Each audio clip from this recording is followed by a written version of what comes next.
The system was still breathing, and that was how I knew someone had started killing it.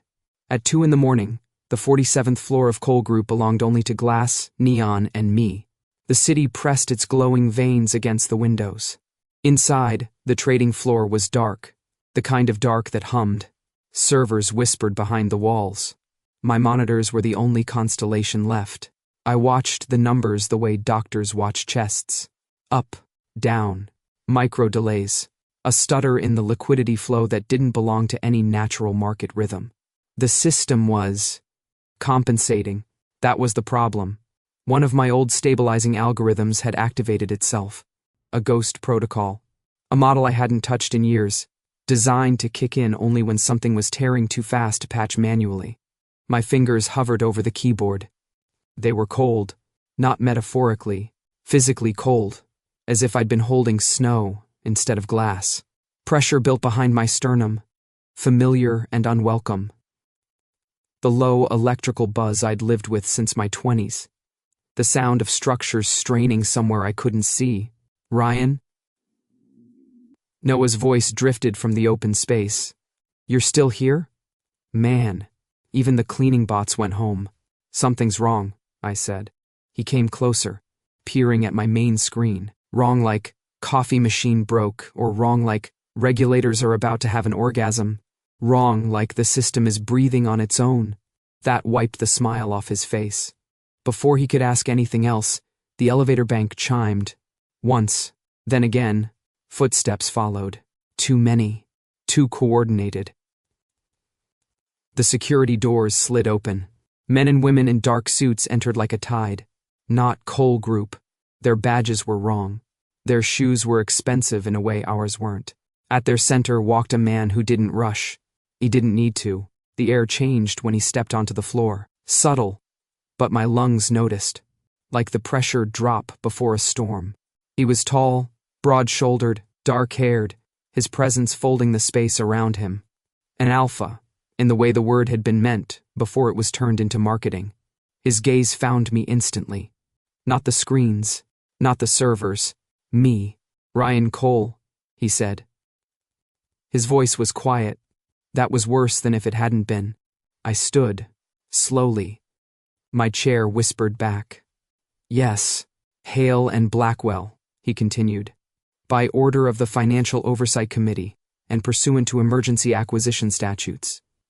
All corporate accounts associated with Cole Group are hereby frozen, effective immediately. Around him, his people were already moving, plugging in drives, photographing terminals, calling in timestamps. Noah swore softly. I didn't. The alpha took a step closer. I felt it in my teeth. You're the author of these financial structures? He asked. The adaptive schemes currently propping up this corporation? I met his eyes.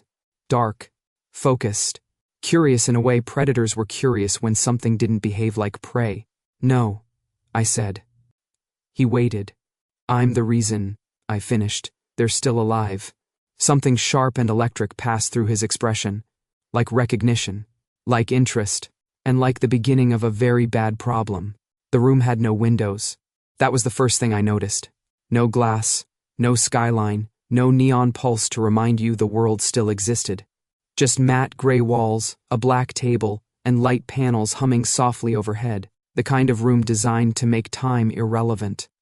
They sat me across from them like a presentation. The man to Edward's right introduced himself as Victor Shaw. Lean, precise. His suit looked like it had never known a wrinkle or a careless movement. He placed a tablet on the table and folded his hands. Edward didn't sit at first. He stood behind the chair opposite me, one palm resting on the back like he was deciding whether the furniture deserved to exist. Mr. Cole, Victor said calmly, this is a procedural meeting regarding your involvement in a number of financial instruments now under federal review. In other words, I replied, you're here to ask me questions you already think you know the answers to. Victor didn't blink. Correct. Edward finally took the seat. The air shifted when he did. Pressure slid into the space, invisible and undeniable. Not aggression. Gravity. Let's call it what it is, I continued. You're not investigators, you're buyers.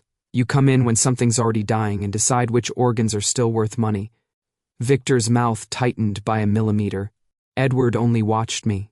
You authored a sequence of adaptive financial models that rerouted debt, delayed collapses, and masked liquidity crises across multiple subsidiaries, Victor said.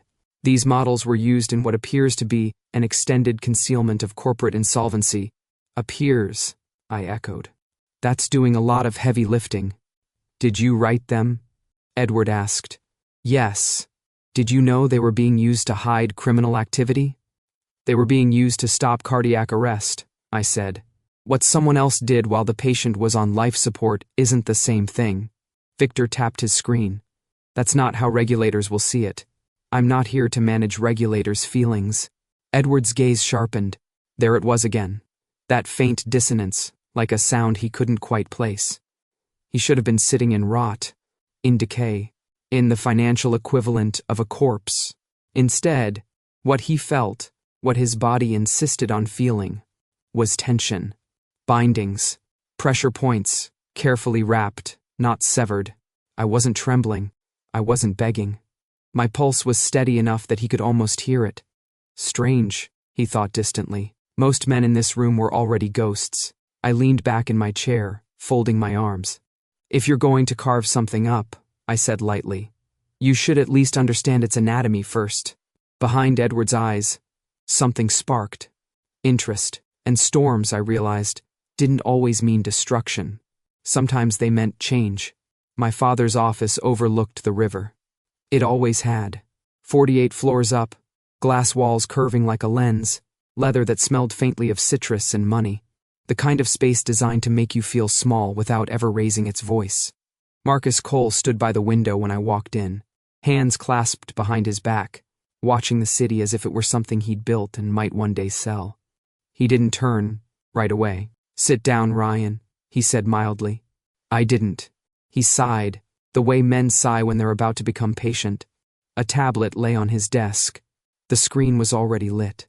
One touch of my finger and the files bloomed open. Contracts, access logs, authorization trees. My name, everywhere. My credentials, my biometric signatures. My encryption keys. Every stabilizing model.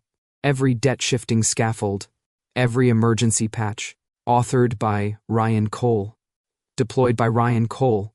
Responsible, Ryan Cole. Something hollowed out beneath my ribs. These are incomplete, I said carefully. They don't show the trigger chains, or who initiated the rollouts. They show enough, my father replied. He finally turned, leaning back against the edge of the desk. Relaxed. Immaculate. The rest is noise. You rerouted my access through shell nodes, I said. You isolated my models and protected them, he cut in smoothly, from interference, from external contamination, from people who don't understand what you built, a familiar tone. Praise shaped like a cage. I protected this family, he continued. I kept this corporation alive while others were circling. I made sure your work mattered. My work. The phrase slid into place like a blade. You used my systems to hide structural debt, I said. You pushed illegal transfers through my frameworks. I used them to buy time. His gaze sharpened, just slightly. For all of us, a memory rose uninvited. 2 a.m, my phone buzzing. Ryan, I need you to look at something. Just a quick patch. You're the only one who can. Another. Help me stabilize this quarter. Then you can rest. Another. You're saving us. I trusted you, I said. And you should, he answered calmly. Because without me, you'd be a brilliant nobody with elegant formulas and no influence. He stepped closer. I built the stage you stand on, the name you use, the systems you hide inside. His voice softened. I gave you purpose. You owe me loyalty. The room felt suddenly too big, too clean, too empty. They're not coming for you, he added. They're coming for the architect. And that's you. In that moment, I understood. I wasn't his son. I was his firewall. And firewalls are designed to burn first. The server wing of Cole Group had always been my favorite place, not because it was beautiful. It wasn't. Endless black racks, cold blue indicator lights, floors that vibrated faintly with the labor of invisible things. But this was where the company actually existed, not in boardrooms, not in speeches. Here, I walked the corridor slowly, hands in my pockets, feeling the systems the way some people felt weather. There was a subtle lag in the east cluster, a faint harmonic distortion in the credit engines, micro tremors in the debt routing lattice. To most people, it was silence. To me, it was breath. Every financial structure had a rhythm, a density, a tension pattern. Healthy systems moved like steady currents.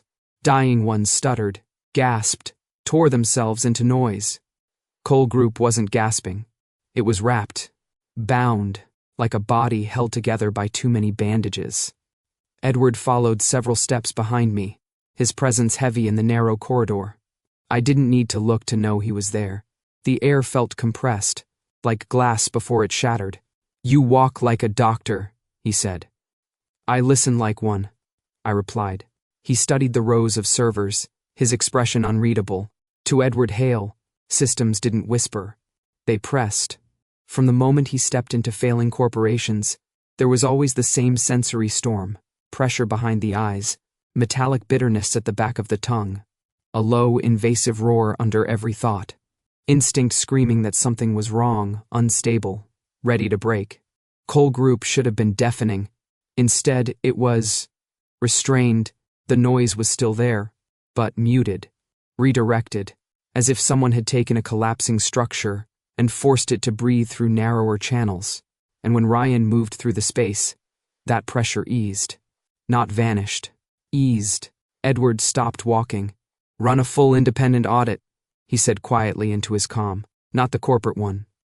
Ours. I want to see every adaptive model he ever built." A pause. "Yes. All of them." He ended the call and looked at me. "Your systems don't smell like rot," he said. "They smell like stress fractures." "That's because rot is easy," I answered. "Cracks means something's still trying to hold." For the first time since he'd walked into my office, he didn't look like a man who'd already decided the ending. He looked like a man who had found a fault line where a corpse should have been. And for someone like Edward Hale, doubt was far more dangerous than certainty. The analytical hall of Hale and Blackwell looked nothing like Cole Group. No glass towers, no marble statements, just depth. Tiered platforms sank toward a circular core of holographic displays. Data moved in slow constellations across the air, pulsing, reconfiguring, folding into shapes that made my fingers itch. Noah stood near one of the side consoles, already half in love with the place.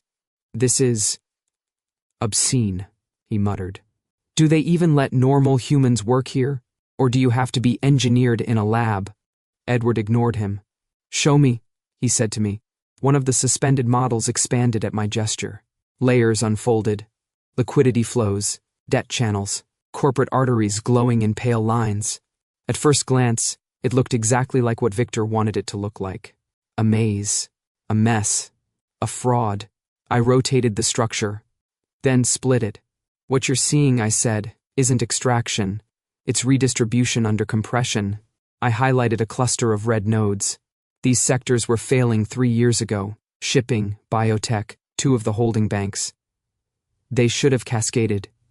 Noah frowned. But they didn't. Because this, I pulled a thread of pale gold through the model, is a compensatory loop.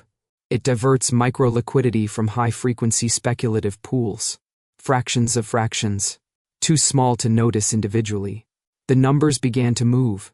Red softened to amber, amber to white. "You stole from volatility to feed stability," Edward said. "I siphoned adrenaline to keep the heart beating," I corrected. "There's a difference." I zoomed in again.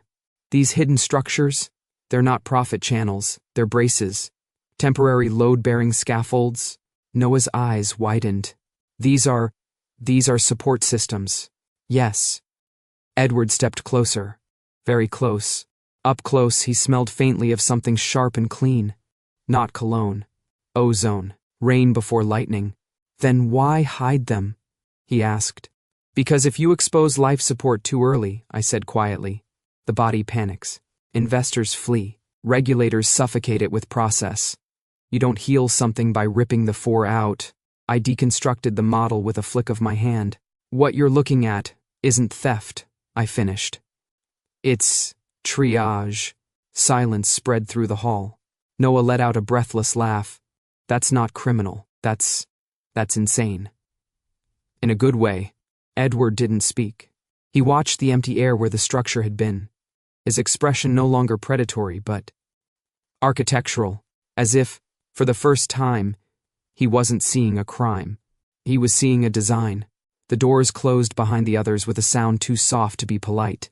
The analytical hall dissolved into silence, leaving only a smaller conference room nested inside it, glassless, sound-dampened, neutral to the point of abstraction. A place built for decisions that didn't want witnesses. Edward didn't sit right away. Neither did I. For a moment, we just stood there, facing each other across the narrow width of the table. Too close for comfort.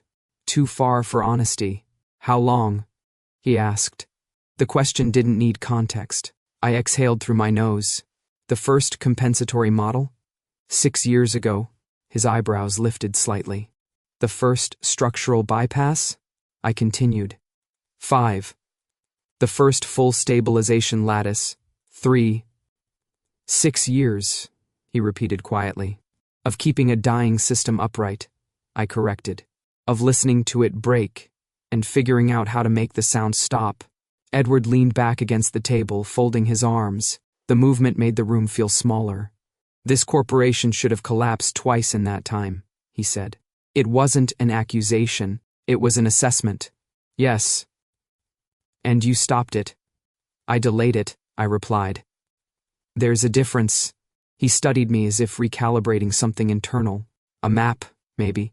Or a rule. Most people don't spend 6 years propping up something that isn't theirs anymore, he said. I didn't know when it stopped being, I answered. That's kind of the problem with slow disasters. They feel like normal life. A corner of his mouth twitched. That was almost poetic, he remarked. Careful. It might compromise your reputation as a criminal mastermind. I snorted before I could stop myself. You came in here planning to buy a corpse. I came in here planning to carve one. And instead? His gaze dropped briefly to my hands, then back to my face. Instead, I found a patient who shouldn't still have a pulse. The silence that followed was different. Not procedural, not hostile, charged. I became acutely aware of the distance between us, the faint warmth radiating from him. The way his presence pressed against my senses like a storm contained behind glass. Dangerous, but controlled. You're not what I expected, he said. Neither are you, I replied. You're taller. That earned a low breath of a laugh. Don't get used to it, he warned. I don't plan to get used to anything, I said. That's how this started. Something serious flickered behind his eyes. And in that narrow, airless room, between a man who broke systems and one who kept them alive, the space felt suddenly much smaller than it had any right to be. By noon, half the open space of Hale and Blackwell knew my name. Not in the way people whispered scandals, but in the way engineers whispered equations. Noah thrived in it. He had claimed a temporary workstation beside mine, and was already surrounded by holograms, empty coffee cups, and the faint glow of someone living his best professional life. I just want to say, he announced, loud enough for at least 3 analysts to hear, if I die here, tell my mother I died doing something incredibly sexy with financial models. You're rearranging debt matrices, I said. Try to have some shame. Never. Across the room, I caught Edward watching. Not openly, not the way executives watched numbers, the way hunters watched weather, noting shifts, patterns, the way things moved when they weren't performing. The first real interruption came an hour later. Lena. She stood at the edge of the open space, posture perfect, hands clasped too tightly around her tablet. PR to her bones, calm like a well-trained surface. Ryan, she said, smiling for anyone who might be looking. I stood and followed her toward the cafe corridor without a word. The smell of coffee couldn't mask tension. "You shouldn't be here," she murmured once we were out of earshot. "This situation is volatile." "That's a polite word for on fire," I replied. "What do you want, Lena?" Her gaze flicked away. "Father is handling things." "Of course he was. You knew," I said quietly. She closed her eyes for half a second. "I was afraid of him, of losing everything." There it was. Not hatred. Accounting. "Then we're done," I said. I left her standing there, still beautiful, still impeccable, and suddenly very far away. Later, in the archive wing, Victor found me between two light towers of historical data. "I reviewed your core stabilizers," he said. "They're clean." That doesn't sound like praise. It isn't. Criminal systems are efficient. Yours are careful. He hesitated. They minimize collateral. I met his gaze. "I don't like waste." He gave a single, precise nod. As he walked away, I felt it again. Edward's attention. From the far end of the hall, he stood with his arms folded, not intervening, not interrogating, just watching. Not a predator circling prey, but a man observing something that didn't fit any of his categories. And for the first time, I wondered what it looked like. From the outside, to be the wrong kind of beta. The emergency meeting was called before anyone pretended to want it. Screens ignited across the main briefing room, pulling in faces from legal, compliance, market surveillance. Lines of red text scrolled along the margins like quiet alarms. Victor stood at the central console. "Cole Group has initiated accelerated asset migration," he said. "Multiple shells, offshore and internal. The velocity doesn't match a controlled liquidation." My stomach tightened. "He's running," I said. "And he's doing it through structures tied to me." As if summoned, a new window opened. Federal financial oversight. The regulators hadn't even waited for the smoke to clear. Mara Lynn's face appeared, sharp-eyed, composed, already tired. "We are observing a significant spike in concealed transfers associated with models authored by Ryan Cole. We will require full cooperation." Translation: someone was about to be named. Legal counsel began speaking. Carefully. Too carefully. "Given the public signatures, it may be strategically advisable to distance the firm from Mr. Cole's technical involvement until—" "No." Edward's voice cut through the room. It wasn't loud. It didn't need to be. All motion stalled. He stepped forward, hands resting lightly on the table, his presence filling the silence like a held breath. "You don't isolate a stabilizing architect in the middle of an active collapse," he said. "You don't amputate the only thing currently keeping the structure coherent." One of the legal advisors frowned. "With respect, Mr. Hale, his direct association exposes this firm to risk," Edward finished. "Yes. That's what crises are." He turned slightly, positioning himself between the console and me, without looking like he was doing it. Subtle, deliberate. "If anyone wants to build a case," he continued, "they're welcome to start by explaining to me how removing Ryan Cole improves the probability of survival for any system currently in play." No one answered. Mara Lynn studied him through the screen, then me. "That's a bold stance," she said. Edward met her gaze. "It's a structural one." The line went quiet. Around the table, people shifted, recalculated. I realized my hands were clenched, not in fear, in something dangerously close to disbelief. Edward hadn't needed to do that. He'd gained nothing from it, and yet he'd stepped into the fault line anyway. For the first time since this started, I didn't feel like a man waiting to be detached from the wreckage. I felt, unsettlingly, like someone had chosen to stand in the falling building with me. Lena's apartment was exactly what I expected. High enough to see the river, neutral enough to photograph well, soft lighting, curated plants, the quiet luxury of a space designed to calm people who never really rested. She offered me tea. I declined. We stood in the living room with the city glowing behind her like a staged backdrop. "You didn't come to argue," she said carefully. "So what is this?" "This is me giving you one last chance," I replied. "To be honest, Her fingers tightened around her mug. I held her gaze. How long? She looked away. That was answer enough. How long did you know? I repeated. Her shoulders dropped. Just slightly. Before the first internal audit. Before the second shell company. My chest hollowed. So when he asked me to build the early stabilizers, I said slowly.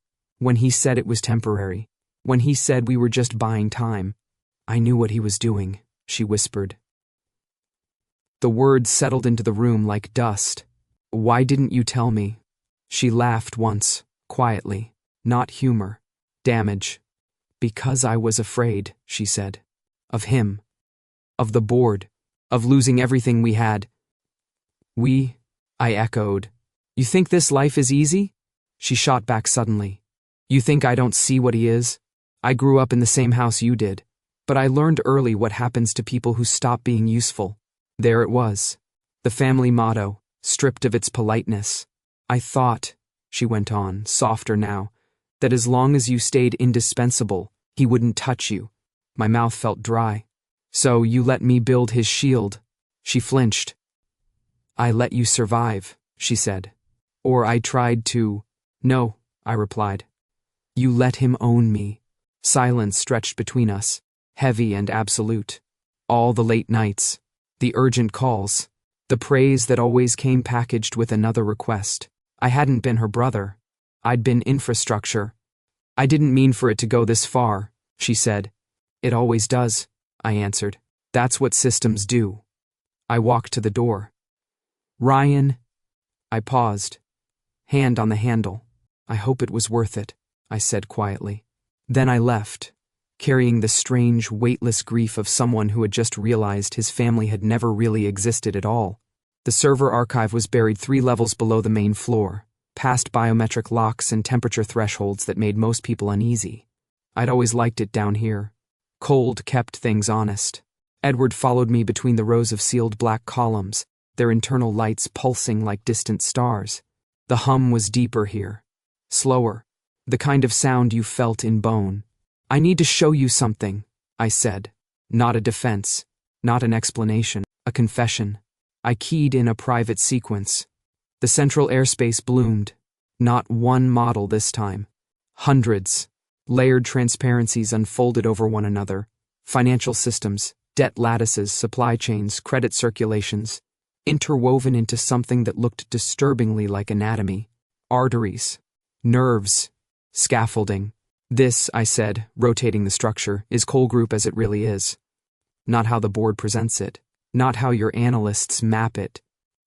Edward's gaze sharpened. I began isolating nodes. One blinked. 3 years ago. This shipping division lost 2 primary insurers and should have defaulted within weeks. Another, here. Biotech. A funding cliff masked by emergency derivatives. Another, and this, I said quietly, is the night the central holding bank almost failed. 4 hours. 4 minutes from Cascade. As each point lit, faint lines spread outward, paths of intervention, temporary bypasses, stress redistributions. Every red node was surrounded by pale gold. My hands trembled slightly as I expanded the full lattice. Every one of these was a death point, I said. Moments when the system should have stopped breathing. Edward didn't interrupt. Didn't move. The pressure I usually felt around him, storm, density, instinct, had gone very still. You see complexity, I went on. Risk, legal exposure, strategic assets. I zoomed the structure out until it filled the entire space like a suspended skeleton. I see where I was holding bones together. Silence pressed close. Then Edward spoke, very softly. You're not an architect. I looked at him. He stepped closer, eyes tracking the glowing network as if memorizing a living thing. You don't design buildings, he said. You keep bodies from shutting down. His gaze shifted to me. Your reanimation. The word landed like something true and dangerous. In the archive's cold light, surrounded by the quiet evidence of years spent delaying collapse, I felt suddenly, acutely seen. Not as a criminal, not as a resource, but as the person who had been standing between a system and its death, long after anyone else had walked away. And Edward Hale, the man who came to dismantle failing structures, was staring at the map like he'd just realized he'd been trying to harvest a hospital. The city at night looked nothing like a system. It looked like freedom. Streetlights streaked across the windshield as Edward drove, one hand on the wheel, the other resting loosely near the console. The car was too quiet, too controlled, as if sound itself had signed an NDA. We'd left the server archive without a word. That never lasted long between us. "You can't save it," he said suddenly. The words cut cleanly through the low hum of the engine. "I'm not trying to save it," I replied. "I'm trying to dismantle it without killing everything attached." "That's a fantasy." His jaw tightened. "The structure is compromised. The longer it stands, the more damage it does. You don't stabilize a terminal system. You end it. And then what?" I shot back. "Thousands of employees, pension chains, regional suppliers. You rip the spine out and pretend the limbs won't notice?" He glanced at me, eyes bright in the reflected city. "I prevent wider collapse," he said. "That's my job." "My job," I countered, "is remembering that systems are built out of people." The car stopped at a red light. The silence between us vibrated. "You're attached," he said. "I'm responsible. There's a difference. Not when you're the one standing inside it." He exhaled sharply and pulled the car to the curb. The sudden stillness felt like impact. "You think I don't see them?" he demanded. "The lives? The fallout? I smell failing structures before anyone files a report. I feel where they're going to break, and I step in before they take the street with them. By deciding who gets crushed first," I said. Something flared behind his eyes. "That's instinct," he snapped. "It keeps more people alive than your careful delays ever will. And your instinct would have killed this corporation years ago," I said. "Along with everyone who depended on the time I bought. We were too close now." The space between us had vanished. I could feel his breath. The heat of him. The storm. "You don't know what you're asking me to ignore," he said quietly. "And you don't know what it costs to keep listening," I replied. The air tightened. For one suspended second, neither of us spoke. His gaze dropped. Not to my eyes. To my mouth. The realization landed like a current. I didn't move. Neither did he. Not closer. Not away. Something unspoken pressed between us.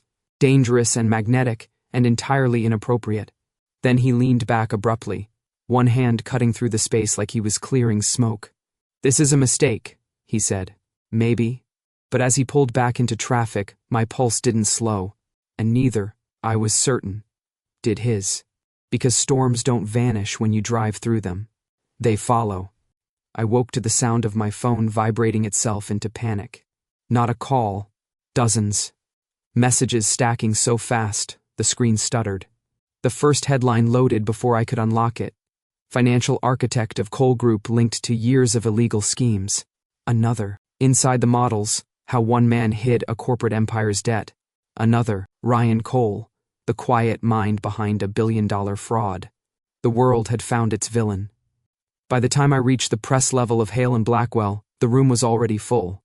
Cameras, microphones, analysts pretending not to stare. A wall of screens replayed the same footage. My credentials, my access logs, diagrams ripped violently out of context. The narrative was clean. Too clean. Mara Lynn stood at the front, flanked by federal counsel. Her expression was controlled, but her eyes had sharpened into something that cut. Based on newly surfaced evidence, she said, Ryan Cole is now considered a central figure in the financial manipulation of Cole Group. An arrest warrant has been issued pending formal questioning. The word warrant landed like a physical weight. I felt it then. The shift. The way a room subtly leans away from a person it has already sentenced. Edward stood several steps from me, posture unreadable. Victor murmured something urgent at his side. Legal counsel leaned in. Phones glowed like nervous systems. Procedurally, there was only one move. Distance. Disavowal. Continuation of the acquisition under a cleaner narrative. Edward exhaled slowly. Mr. Hale, a reporter called, will this development affect your firm's decision to proceed with the dismantling of Cole Group? Every camera turned. This was the moment. The clean cut. The professionally advisable one. Edward's gaze flicked to me. Just once. Not reassurance. Assessment. Then he faced the room. Hale and Blackwell will proceed with its contractual obligations, he said. The acquisition process will continue. The words were precise. Neutral. Devastating. The noise surged. Questions collided. Security shifted closer. Somewhere between the cameras and the flashing headlines, I understood what my father had done. He hadn't just framed me. He'd timed it. Because now the deal had momentum. And Edward Hale, whatever else he was a man who finished what he started. My name burned across every screen. And for the first time, the system wasn't just breathing strangely. It was learning how to hunt.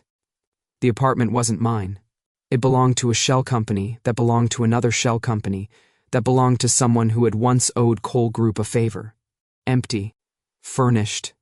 Anonymous. Safe, for now. Rain streaked the windows in uneven lines, turning the city into a blurred abstraction of light and motion. Somewhere far below, traffic whispered. Here, there was only the quiet hum of borrowed electricity and my own breathing. I sat on the floor with my back against the couch. No screens, no projections, no models unfolding at the movement of my hands. For the first time in years, nothing in the room was asking me to fix it. The absence was loud. I kept reaching for patterns that weren't there, listening for fractures, anticipating pressure that never arrived.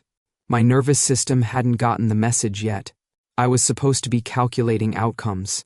Instead, I was thinking about my father's voice. I built the stage you stand on, about Lena's eyes, when she said she'd been afraid, about the way Edward had looked at me when he said he would continue the acquisition. Not cold, but closed, like a door chosen, not slammed. I laughed quietly. Of course he'd continue. That was what men like him did. They didn't pause systems for sentiment. They didn't hesitate mid-collapse. He hadn't betrayed me. He'd behaved exactly as designed. The problem was that I'd started hoping he wouldn't. That realization hurt more than the headlines. I closed my eyes and tried to remember the last time I'd made a decision that had nothing to do with stabilizing something that was already breaking. The memory didn't come. There was only the echo of years spent inside other people's structures, other people's emergencies, other people's priorities. I pressed my forehead against my knees. If you don't fix anything, I whispered to the empty room. Who are you? The rain didn't answer. But in the negative space where algorithms usually lived, something unfamiliar stirred. Not a solution. A question, and for the first time I let it stay unanswered. The old storage facility smelled like dust, coolant, and the kind of mistakes people thought time had erased. Cole Group's first private data vault had been decommissioned years ago, back when my father still pretended redundancy was about safety, not secrets. The company had outgrown it. The board had voted to migrate everything to cleaner, more visible infrastructures. Everything. Except the things my father didn't want audited. The lights flickered when I powered the terminal. Wow, Noah said, stepping carefully between two outdated server pillars. If a horror movie ever needs a place where something eats interns, this is it.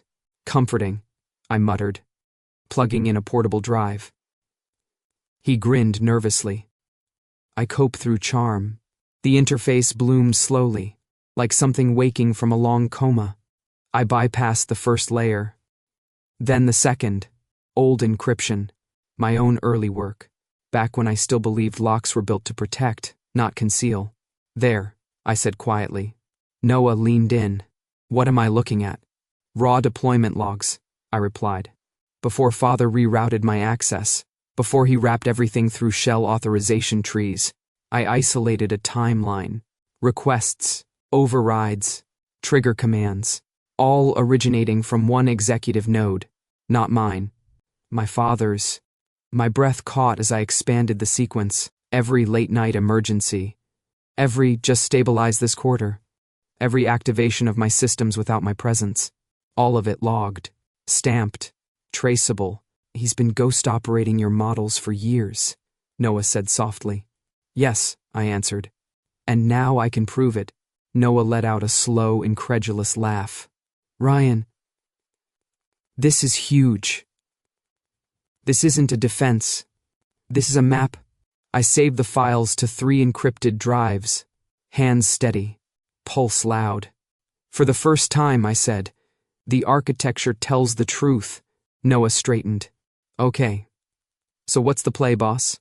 I hesitated. Then realized how strange it felt to be asked. We go to the regulators, I said. Not the press. Not the fund. Directly to oversight. And you? He asked. I looked at the mirrored surface of a dead server rack, at my own reflection. Tired of being an asset, I replied. Ready to be a witness. Noah's grin returned, thinner, realer. Then let's go rewrite the narrative. As we shut the vault down behind us, I felt it for the first time since the headlines broke. Not relief, but direction. And sometimes, that was stronger. The Federal Financial Oversight Building had no aesthetic ambitions. Concrete, glass, security protocols layered like sediment. It wasn't designed to impress. It was designed to endure. Mara Lynn met me in a private conference office 2 floors below street level. No press, no assistants, just a table, a recording unit, and a silence that carried weight. She studied me the way surgeons studied scans. Your attorney isn't present, she said. I don't need one, I replied. Not for this. That earned a fraction of a pause. I set 3 encrypted drives on the table between us. These are original deployment logs from Cole Group's first private vault, I said. Unaltered, time-stamped. They predate the access reroutes used to assign operational authority to me. She didn't touch them yet. Inside, I continued, you'll find executive trigger records linking Marcus Cole directly to the activation, modification, and concealment of every adaptive model currently under investigation. Her fingers finally moved.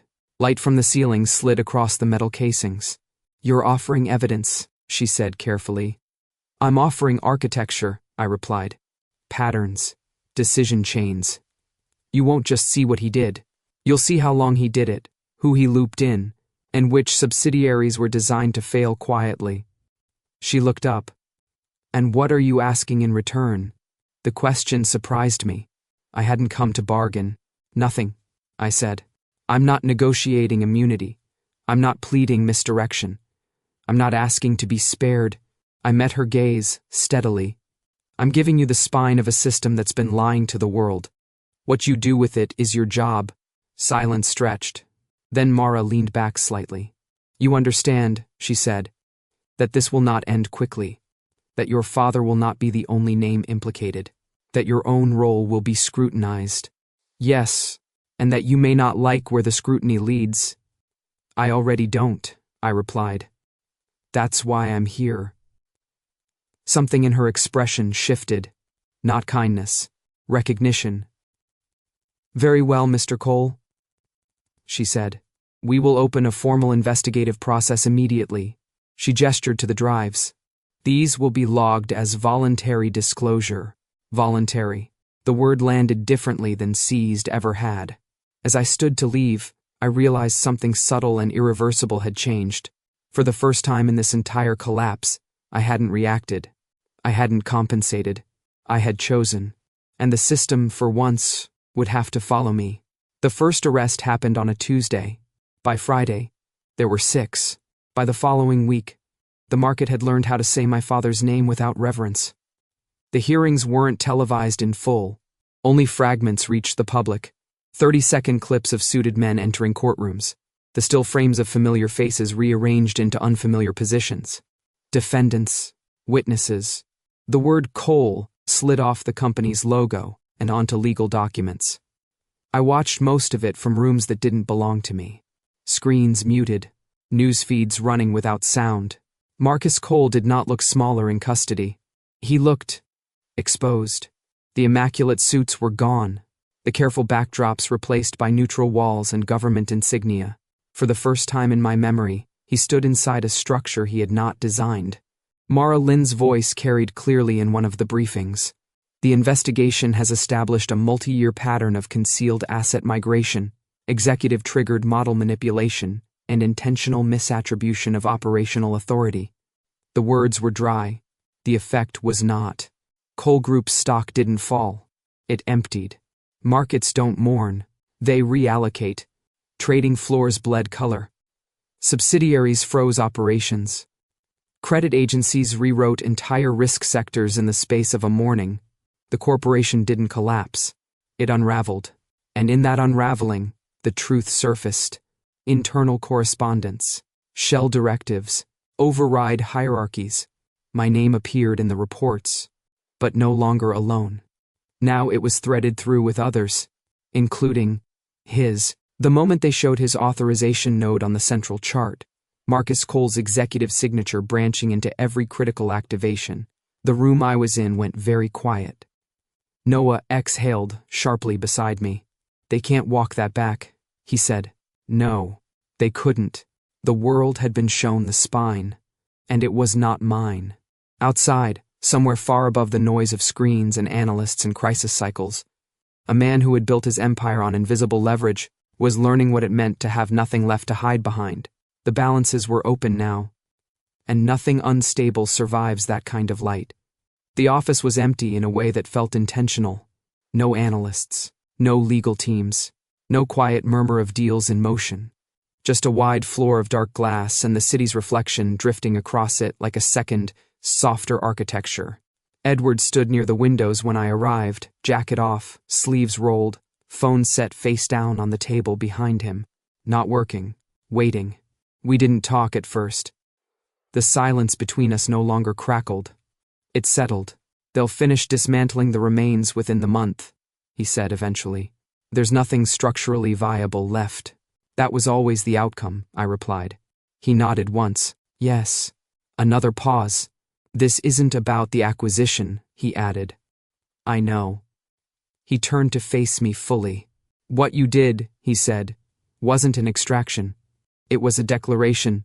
I gave them the map, I answered. They chose to walk it. That's not what I mean. His gaze held mine, steady and unguarded. You stepped out of the system. You didn't trade one structure for another. I considered that. I stopped bracing, I said. His mouth curved faintly. That's dangerous. For collapsing things, I agreed. And for living. The city moved behind him in slow, distant pulses. What happens now? He asked, not as an executive, as a man. I didn't answer immediately. I let the unfamiliar shape of the question settle. I don't rebuild the old, I said finally. I don't disappear into someone else's framework. And I don't keep being useful as a substitute for being real. Edward exhaled, the sound almost a laugh. That leaves a lot of open space. Yes. He took a step closer, not into me, toward me. I don't offer safety, he said. And I don't pretend my instincts are gentle. I don't need gentle, I replied. I need honest. Something in his expression shifted. Not tension. Alignment. Then whatever comes next, he said, won't be a transaction. I felt the truth of that settle somewhere deep and steady. Outside, the city continued its endless recalculations. Inside the empty office, two men stood in the quiet after collapse, not discussing what had been destroyed, but what they would choose not to rebuild. And for the first time since the system had started breathing strangely, the silence didn't feel like absence. It felt like room. Dawn didn't arrive all at once. It leaked. Thin light slid along the edges of the skyline, diluting the night into softer shapes. The rooftop was quiet except for wind and the distant, uncoordinated pulse of the city waking below. Edward stood at the ledge, phone in his hand. It's done, he said without turning. The last of it. Hale and Blackwell has formally exited every remaining coal-linked position. I joined him, resting my forearms on the cool metal rail. Clean? As clean as a demolition ever is. He glanced sideways. There's nothing left to salvage. That was the point, I said. Yes, he hesitated. Then, and it leaves a vacuum. I felt it too. the strange weightlessness of something immense no longer hanging over the day. I've spent my career moving into that space, he continued, taking what fails and deciding what it becomes in smaller pieces. He finally faced me. I don't want to do that again. The admission hung between us, fragile in the open air. There's another way, he said. Not an acquisition, not a carve-out, a construction. My pulse shifted. A new firm, he went on. Not predatory, not reactive, designed from first principles. Structural integrity, transparent flow, systems that don't require reanimation to survive. I watched his face as he spoke. Not pitching, offering. You would build it, he said. With me. The city breathed beneath us. I should have answered quickly. I didn't. You dismantle things, I said. I spent years holding them together. Those aren't compatible instincts. They're complementary, he replied. If they're chosen. I looked away, toward the pale line of sun breaking through the cloud shelf. I don't want another structure that only exists because I'm propping it up, I said quietly. Then don't, Edward answered. Build one that can stand without you. The simplicity of it struck harder than any argument. Still, doubt lingered. Hope was expensive, and I had just finished paying for the last one. So, I didn't say yes, not yet. But I didn't step away either. And on a rooftop where an empire had quietly ended, that felt like a beginning. The office they'd cleared for the meeting was still unlived in. No branding, no glass slogans, no furniture beyond a long table and a wall-sized whiteboard that reflected light like unclaimed territory. Victor stood near the window, tablet in hand, expression professionally neutral and personally curious. Edward leaned against the edge of the table. I went straight to the board. Before there's a company, I said, picking up a marker, there are boundaries. I wrote the first word in large, clear letters. Transparency. No shell hierarchies designed to obscure responsibility, I continued. No ownership mazes. No structures that exist solely to misdirect. A second line. Human impact. Every major operation gets a collateral map, not just financial exposure, workforce, communities, dependencies. Victor's brows rose slightly. A third. Failure limits. No system that only survives through emergency intervention.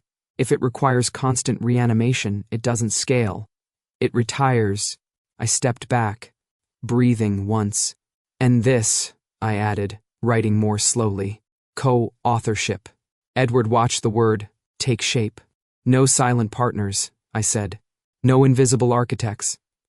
If I build this, my name isn't in the documentation. It's on the door. Silence, not tension. Consideration. Victor broke it first. Those terms eliminate most of the leverage mechanisms traditionally used to maximize. Yes, Edward said simply. Victor turned his head. You haven't heard the final cost structure. I don't need to. Edward's gaze stayed on the board. On the rules. On the shape of something that wasn't yet real. If the structure can't survive these conditions, it shouldn't exist. He pushed off the table and stepped closer. No pressure, he said to me quietly. No urgency engineered into your decision. If you walk away, this ends here. I met his eyes. No storm, no gravity, just a man offering space. That's a condition too, I said. He inclined his head. I accept. I exhaled, the tension easing from my shoulders in a way I hadn't noticed it gathering. Then there's one more thing, I said, turning back to the board. I wrote 2 names. Hale. Cole. Not stacked. Side by side. Edward's breath left him in something close to a laugh. Victor studied it, then nodded once. Very well, he said. We'll draft accordingly. As he moved to leave, Edward remained where he was. So did I. In a room that had once been empty, something had just been defined. Not a company, a way of building. And for the first time, the structure began with a choice instead of a fracture. Chapter 19. Terms. The office they'd cleared for the meeting was still unlived in. No branding, no glass slogans, No furniture beyond a long table and a wall-sized whiteboard that reflected light like unclaimed territory. Victor stood near the window, tablet in hand, expression professionally neutral and personally curious. Edward leaned against the edge of the table. I went straight to the board. Before there's a company, I said, picking up a marker, there are boundaries. I wrote the first word in large, clear letters. Transparency. No shell hierarchies designed to obscure responsibility, I continued. No ownership mazes. No structures that exist solely to misdirect. A second line. Human impact. Every major operation gets a collateral map, not just financial exposure. Workforce, communities, dependencies. Victor's brows rose slightly. A third. Failure limits. No system that only survives through emergency intervention. If it requires constant reanimation, it doesn't scale. It retires. I stepped back, breathing once. And this, I added, writing more slowly. Co-authorship. Edward watched the word take shape. No silent partners, I said. No invisible architects. If I build this, my name isn't in the documentation. It's on the door. Silence. Not tension. Consideration. Victor broke it first. Those terms eliminate most of the leverage mechanisms traditionally used to maximize. Yes, Edward said simply. Victor turned his head. You haven't heard the final cost structure. I don't need to. Edward's gaze stayed on the board. On the rules. On the shape of something that wasn't yet real. If the structure can't survive these conditions, it shouldn't exist. He pushed off the table and stepped closer. No pressure, he said to me quietly. No urgency engineered into your decision. If you walk away, this ends here. I met his eyes. No storm, no gravity, just a man offering space. That's a condition too, I said. He inclined his head. I accept. I exhaled, the tension easing from my shoulders in a way I hadn't noticed it gathering. Then there's one more thing, I said, turning back to the board. I wrote 2 names. Cole, not stacked, side by side. Edward's breath left him in something close to a laugh. Victor studied it, then nodded once. Very well, he said. We'll draft accordingly. As he moved to leave, Edward remained where he was. So did I. In a room that had once been empty, something had just been defined. Not a company, a way of building. And for the first time, the structure began with a choice instead of a fracture. The new office didn't smell like anything yet. No recycled air, no legacy systems, no faint trace of other people's decisions soaked into the walls. Just paint, coffee, and the nervous electricity of something being born. Noah had already claimed a corner desk and 3 power outlets he didn't need. I'm calling it now, he announced, spinning in a chair that absolutely did not spin well. This is either going to become a historic firm or the most elegant group therapy experiment in the financial sector. Victor ignored him with practiced excellence, while aligning tablets on the central table to a degree that suggested either precision or prayer. A few new hires hovered nearby, tentative, curious, smiling the way people did when they felt they'd stepped into something not yet defined. Life. Actual, inconvenient human life. I was reviewing preliminary layouts when Noah leaned over my shoulder. You know, he said, for someone who was legally radioactive last month, you're handling this whole new beginning thing very calmly. I had good training, I replied. In standing inside unstable structures. He grinned. Yeah, but now you get to build one. Across the room, Edward stood near the windows, watching the slow choreography of people settling into a place that didn't yet know what it was. He looked quieter, not less powerful, less burdened. When I joined him, he didn't speak at first. Then, softly, it's gone. What is the noise, he said. The pressure. The constant sense of where things are about to break. He glanced at me. I haven't felt it since we started this. I considered that. I guess that means we're doing something structurally sound, I said. His mouth curved. Or something alive. We stood there while Noah nearly lost a battle with a rolling chair, and Victor pretended not to intervene. I spent years being the thing that kept systems from falling apart, I said quietly. I thought that was identity. And now? Edward asked. I looked around. At the open tables. The unmarked walls. The people arguing gently about coffee machines and cable management. Now I said, I think I'm part of something that doesn't need to be saved. Our gazes met. No urgency. No storm. Just an unspoken understanding settling into place. Edward reached out, not to take my hand, not to claim space, but to rest his knuckles briefly against mine. A question, not a declaration. I didn't pull away. And in a room full of beginnings, that small, quiet contact felt like the most stable structure of all.